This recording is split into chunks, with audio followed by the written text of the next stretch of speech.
आप सभी भाई बहनों का आज के सत्संग रूपी चर्चा में बहुत बहुत स्वागत है। आज की चर्चा का विषय है जीवन एक समझौता। देखिए, ये प्रत्यक्ष रूप से तो भौतिक विषय है, लेकिन हमारे कुछ विषय ऐसे होते हैं जो आरंभ तो भौतिक शब्दों से होते हैं, लेकिन उनके अंदर संदेश आध्यात्मिक ही होता है, यानी कि परमात्मा का ही संदेश होता है। देखिए, शास्त्रों में तीन ही तत्वों की चर्चा आती है: भगवान, प्रकृति यानी माया, और तीसरा तत्व है आत्मा यानी आप और हम, या विस्तार से आप समझो तो 84 लाख योनियों के अनंत जीव। लेकिन मुख्य रूप से जब भी हम सत्संग की बातें करते हैं या किसी भी बात पर विचार विमर्श करते हैं, तो उनका मुख्य रूप से जो आधार होता है, जो हमारा लक्ष्य होता है, वो मनुष्यों के लिए ही होता है। देखिए, मनुष्यों से नीचे की जितनी भी जोनियां हैं या मनुष्यों से ऊपर की जितनी भी जोनियां हैं, उनके द्वारा किए गए कर्मों का कोई फल नहीं मिलता। वो मात्र एक क्रियाएं मानी जाती हैं। जबकि मनुष्य द्वारा जितने भी कर्म किए जाते हैं, वे सभी हमारे लिखे जाते हैं, यानी उनका कर्माशय बनता है। और जिन जिन कर्मों का कर्माशय बनता है, उनके संस्कार भी बनते हैं। हालांकि मनुष्य अपने जीवन में निष्काम भाव से भी जो कर्म करता है, वो कर्माशय में तो नहीं जाते, लेकिन उन क्रियाओं का भी संस्कार तो अवश्य बनते हैं। यानी कि हम स्थूल रूप से काम कर्म करते हैं या निष्काम कर्म करते हैं, इसी तरह जब हम मानसिक रूप से भी कुछ क्रियाएं करते हैं, चिंतन करते हैं, यानी कि हमारा उनका भी एक कारण शरीर में संस्कार बनते हैं। यानी कि मनुष्य के लिए ज्ञान लेना बहुत ही आवश्यक है, और ज्ञान मिलता है सत्संग करते रहने से, और वो भी श्रद्धा पूर्वक। देखिए, अक्सर आज कलयुग में सत्संग होते हुए हर जगह दिखाई तो देते हैं, लेकिन मनुष्यों का सत्संग में मन श्रद्धा पूर्वक लगा नहीं होता। इसलिए उनके व्यवहार में या क्रियाकलापों में या उनके कर्मों में कहीं भी धर्म नजर नहीं आता। हालांकि शास्त्रों में सभी आत्माओं को ज्ञानवान कहा गया है, चेतन कहा गया है। यानी दूसरे शब्दों में आप यूं भी समझ सकते हो कि ज्ञान आत्मा का एक स्वभाव है। यानी कि हम सभी आत्माएं ज्ञानवान है, चाहे वो पेड़ पौधे की आत्मा है, चाहे वो देवी देवता की है, चाहे मनुष्य की है, चाहे कीट पतंगे, कीड़े मकोड़े, पक्षी, पशु, यानी कि सभी आत्माएं स्वभाव से ज्ञानवान है। लेकिन जैसे जैसे ये आत्मा भोगों में लिप्त हो जाती है, यानी कि माया का कहो या प्रकृति के भोगों का आवरण आत्मा के ऊपर जैसे जैसे चढ़ता जाता है, तो ये आत्मा का जो ज्ञान है वो ढक जाता है, यानी आवृत हो जाता है, और हम अज्ञानता में आ जाते हैं। देखिए, हम जो सत्संग में भी बातें करते हैं शास्त्रों की, उसमें कोई नया ज्ञान नहीं आपको मिलता। केवल सुनने से या पढ़ने से, यानी कि सत्संग की बातें सुनने से या सतोगनी साहित्य को पढ़ने से हमारी अज्ञानता समाप्त होने लगती है। जैसे जैसे अज्ञानता समाप्त होने लगती है, तो जो हमारे अंदर का जो एक मूल ज्ञान था वो प्रकट होने लगता है। इसको आप एक उदाहरण से समझ सकते हो। देखिए, जैसे रात होती है और सुबह जैसे जैसे सूर्य का प्रकाश आता है, तो वैसे वैसे अंधकार जाने लगता है। यानी कि प्रकाश के आने से अंधकार चले जाता है। इसी तरह अज्ञानता जैसे ही हमारी समाप्त होती जाती है, तो हमारे अंदर जो ज्ञान का प्रकाश पहले से था वो अपनी मूल स्थिति में लौट आता है। दूसरी बात, ये जो आज हम जीवन में एक समझौता पर जो बातचीत कर रहे हैं ना, पहले हम इस समझौता शब्द का अर्थ समझ लेते हैं। देखिए, हम सोच समझकर जीवन में कर्म करना चाहते हैं, तो समझ शब्द से ही एक शब्द ये निकला है, समझौता। देखिए, एक साधारण मनुष्य जब सोच समझकर कार्य करता है या कर्म करता है तो उससे पाप कर्म होने की संभावनाएं लगभग समाप्त हो जाती हैं। और जो व्यक्ति बिना सोचे समझे अपने कर्मों को करता जाता है तो ऐसे में उस मनुष्य द्वारा पाप कर्म होने की संभावनाएं बहुत ही बढ़ जाती हैं। इसीलिए तो जो मनुष्य परमात्मा का सत्संग करता रहता है यानी कि सतोगुण स्थिति में रहता है, देखिए सतोगुण में ही सुख होता है और सतोगुण में ही प्रकाश कहा गया है, ज्ञान कहा गया है। देखिए प्रकाश को ज्ञान से जोड़ा गया है ना, हमें प्रकाश होने पे ही रखी हुई वस्तुएं अलग अलग नजर आती हैं, अलग अलग इंसान नजर आते हैं। लेकिन जब अंधकार हो जाता है तो हमें वस्तुएं भी नजर नहीं आती और मनुष्य को हो या अन्य जितने भी जीव हैं वो भी नजर नहीं आते।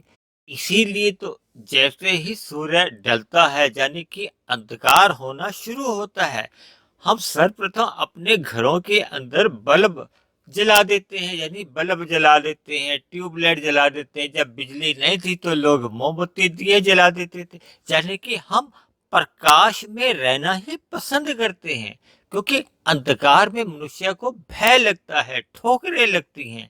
इसीलिए अक्सर मैंने अपनी चर्चाओं में इस बात का जिक्र किया है कि सत्संग के अभाव में अक्सर मनुष्य के कर्म दोषपूर्ण होने लगते हैं, पाप युक्त होने लगते हैं क्योंकि उसे ज्ञान नहीं रहता। दूसरे शब्दों में आप यूं भी समझ सकते हो कि जब जब हमारे जीवन में सतोगुण का अभाव रहता है यानी जब रजोगुण में वृद्धि हो जाती है तो रजोगुण की वृद्धि ही हमें तमोगुण में गिरा देती है। या अप्रत्यक्ष रूप से आप यूं भी समझ सकते हो कि जब जब मनुष्य भोगों में अधिक लिप्त होता है तो उसका तमोगुण भी बढ़ने लगता है और फिर तमोगुण और रजोगुण में रहकर ही ये लड़ाई झगड़े जितने भी जो आज समाज में देखे जा रहे हैं उनका मूल कारण तो ये तमोगुण और रजोगुण ही है। देखिए सतोगुण के कारण कभी भी झगड़ा नहीं होता। यदि हम भूतकाल में जाकर इतिहास के पन्नों को भी अगर खोलते हैं तो उसमें भी देखिए महाभारत का जो युद्ध भी हुआ उसका भी कारण तमोगुण, रजोगुण और सतोगुण के बीच में ही ये युद्ध होते हैं। देखिए भगवान श्री कृष्ण ने बार बार एक शांति का संदेश लेकर समझौता करवाने की कोशिश की थी क्योंकि देखिए पांडव सभी के सभी तो सतोगुणी थे, इस बात से तो आप भी परिचित हैं। जबकि दुर्योधन या उधर के पक्ष के जितने भी लोग थे वो रजोगुणी थे और रजोगुणी के कारण ही वो तमोगुणी बनते रहते थे। यानी कि जो झगड़े का जो एक मूल एक जड़ थी वो भोग ही थे। देखिए सत्ता का चाहना भी एक भोग ही है। देखिए अलग अलग कई प्रकार के भोग हैं, उसमें सुख सुविधा स्वाद के साधन भी हैं, मान सम्मान सत्ता ये सभी भोग के ही केंद्र माने जाते हैं। या दूसरे शब्दों में आप जितने भी ये जो लड़ाई झगड़े हैं कुछ धन के लेन देन के ऊपर होते हैं, यानी धन के ऊपर भी ये झगड़े होते हैं। तो ये कभी कभी वाद विवाद जमीन के ऊपर भी होते हैं। देखिए आए दिन ये जो दो देशों के बीच में जो झगड़े होते हैं वो तो जमीन को लेकर ही होते हैं। इसी समझौते पर ही मुझे एक नाम याद आ रहा है, शिमला समझौता, जिससे एक साधारण भारतीय तो एक परिचित ही है। यानी कि जब दो देशों के बीच में या दो पक्षों के बीच में कहीं भी एक सोच समझ कर एक जो एक रचनात्मक निर्णय ले लिया जाता है जिसमें अक्सर ऐसा माना जाता है कि सतोगुणी पक्ष कुछ अधिक अपना त्याग कर देता है जबकि रजोगुणी और तमोगुणी पक्ष अधिक लेना चाहते हैं। लेकिन जब ऐसा कोई रचनात्मक हल नहीं निकलता यानी कि दो पक्षों के बीच में झगड़े का निपटारा नहीं होता या कोई ऐसा सकारात्मक निर्णय नहीं हो जाता तो ऐसे में बनने वाली जो एक अंतिम स्थिति होती है उससे आप और हम तो इस कलयुग से वाकिफ ही हैं, परिचित ही हैं। हालांकि आज कलयुग में इसी प्रकार के समझौते पारिवारिक स्तर पर भी देखे जा रहे हैं। देखिए, पति पत्नी के बीच में भी अक्सर ये समझौते करवाए जाते हैं ताकि अदालतों में तलाक की प्रक्रिया से नहीं गुजरना पड़े। इसी प्रकार आज कलयुग में माता पिता और बच्चों के बीच में भी ऐसे समझौते अप्रत्यक्ष रूप से देखे जा रहे हैं।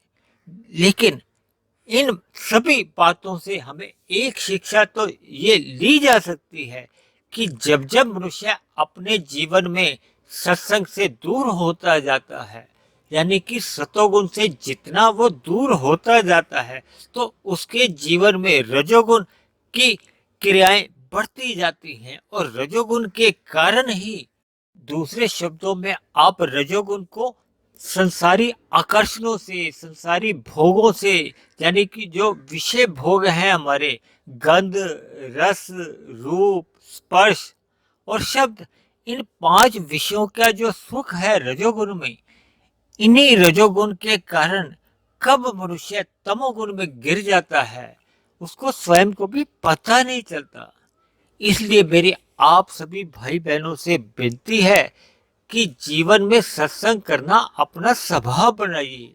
फिर मनुष्य के जीवन में जैसे जैसे सत्संग का प्रभाव स्थित होने लगता है, यानी कि सत्संग अपना पूर्ण रूप से प्रभाव दिखाने लगता है, तो उसका सतोगुण सहज ही बढ़ने लगता है। फिर सतोगुण से उसकी विशुद्ध सतोगुण की यात्रा, यानी कि परमात्मा की ओर उसकी सहज ही आध्यात्मिक यात्रा आरंभ हो जाती है। फिर ये रजोगुण के भोग उसको बहुत ही तुच्छ नजर आने शुरू हो जाते हैं। तो ऐसे में फिर लड़ाई झगड़े होने का कारण ही समाप्त हो जाता है। इन्हीं शब्दों के साथ आज की चर्चा को हम यही विश्राम देते हैं। आप किसी भाई बहन का कोई प्रश्न हो, कोई बात समझ में नहीं आई हो, तो आप दिए गए कमेंट्स बॉक्स पर जाकर आप अपना प्रश्न भी लिख सकते हैं। आपकी कोई राय हो, सुझाव हो, कोई आपत्ति हो, तो आप उसको भी लिख सकते हैं। हालांकि आज का विषय प्रत्यक्ष रूप से तो आध्यात्मिक नहीं था, लेकिन फिर भी हमने एक सामाजिक विषय को उठाने का मैंने एक प्रयास किया है। उसको परमात्मा से जोड़ते हुए, प्रकृति के गुणों को जोड़ते हुए, क्योंकि तमोगुण से 10 गुना अच्छा रजोगुण है और रजोगुण से भी 10 गुना अच्छा सतोगुण है। और मनुष्य जीवन हमें आपको जो मिला है वो विशुद्ध सतोगुण, यानी कि परमात्मा को पाने के लिए मिला है। तो जैसे जैसे हम सतोगुण से विशुद्ध सतोगुण की आध्यात्मिक यात्रा पर निकलते हैं, वैसे वैसे फिर हमें रजोगुण और तमोगुण से हमारा जो एक नकारात्मक जो प्रभाव है उससे हम बच जाते हैं और परमात्मा से हम जुड़ते जाते हैं। यही मनुष्य जीवन की एक सफलता है, सार्थकता है। दूसरी बात, जब भी आपको मेरे इन वीडियो से ज्ञान मिलता हो, परमात्मा से आपकी प्रीति होने लगी हो, आपके जीवन में बदलाव आने लगा हो, यानी आपके कर्मों में सुधार आने लगा हो, आपकी दिनचर्या में सकारात्मक परिवर्तन आ गया हो, तो मैं आपसे विनती करता हूँ कि आप मेरे इस ज्ञानात्मक चैनल को सब्सक्राइब करें व अन्य जिज्ञासु भाई बहनों को भी प्रेरित करें। तो कल फिर मिलते हैं एक नए विषय को लेकर, एक नए संदेश के साथ। तब तक आप सभी भाई बहनों का बहुत बहुत धन्यवाद।